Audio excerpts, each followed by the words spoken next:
Now, I'm gonna be picky. I don't just want to meet with Jenny. You know what I would like? I would like it if Agentforce could make me a personalized meeting prep doc for that meeting with Jenny. This is something that we saw when we rolled out Agentforce at our organization, and something you're gonna see too. Everybody and their brother has a request for something else that they want Agentforce to do. Some other capability, some other action you should be able to take.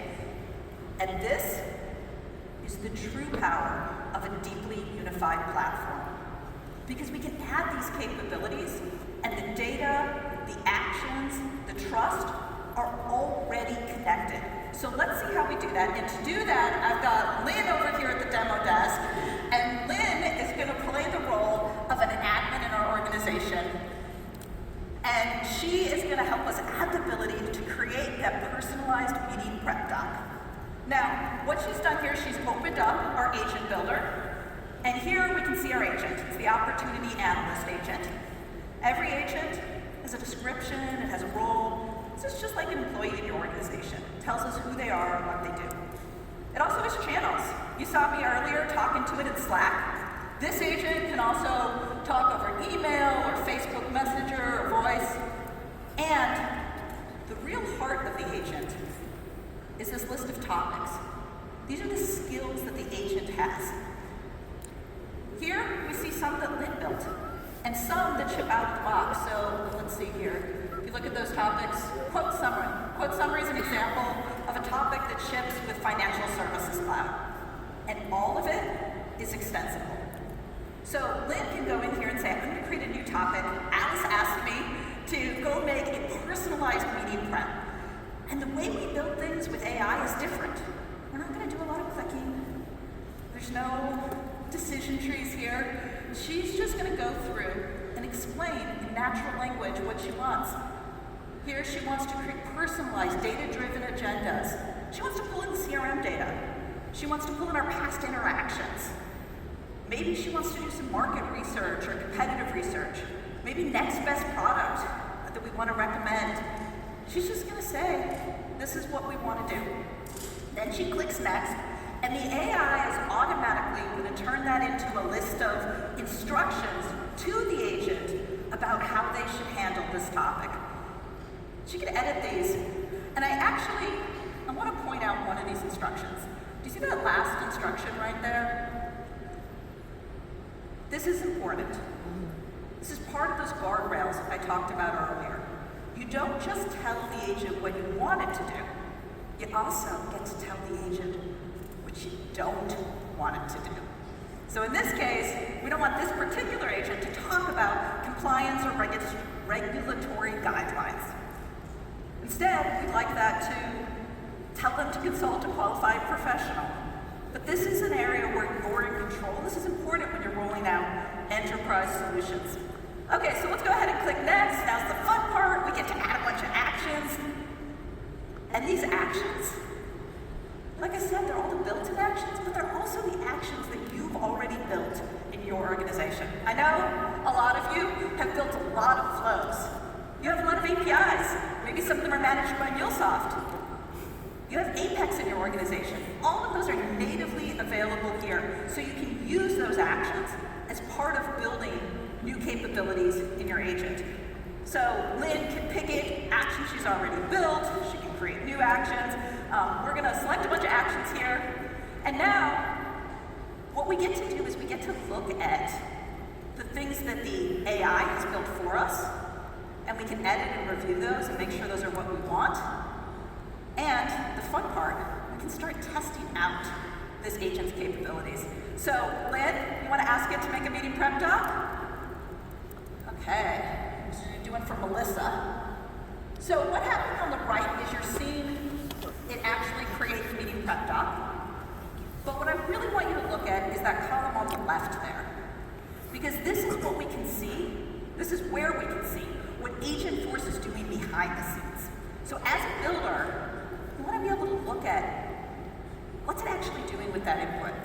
How is it reasoning? What instructions is it following? And then, what is that plan it's actually creating? And I can see which of these actions it's pulling in. Things like getting the product information and see exactly what's happening, or finding the opportunities. And it's using all of those individual actions to pull together this meeting prep for me. Okay, so now Lynn gets to do some iteration. Maybe the answer she got was longer than she wanted, or shorter than she wanted, or she wanted to pull in more information.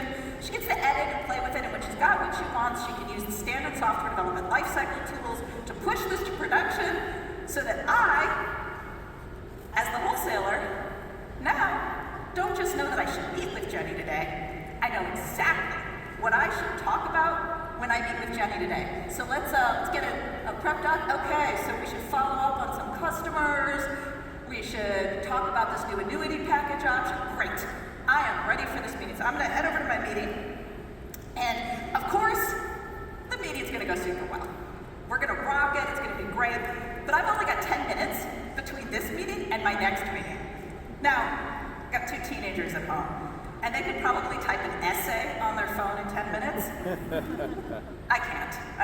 So I am gonna, no, I just clicked something. See, this is, I told you, I can't even hold a phone correctly. Okay.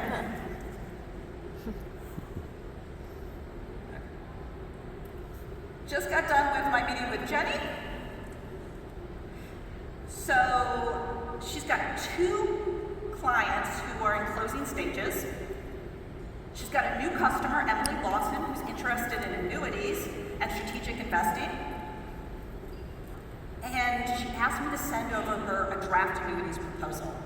Oh, and she's going to be out this Friday. She's taking her daughter to the New York Liberties game for her birthday.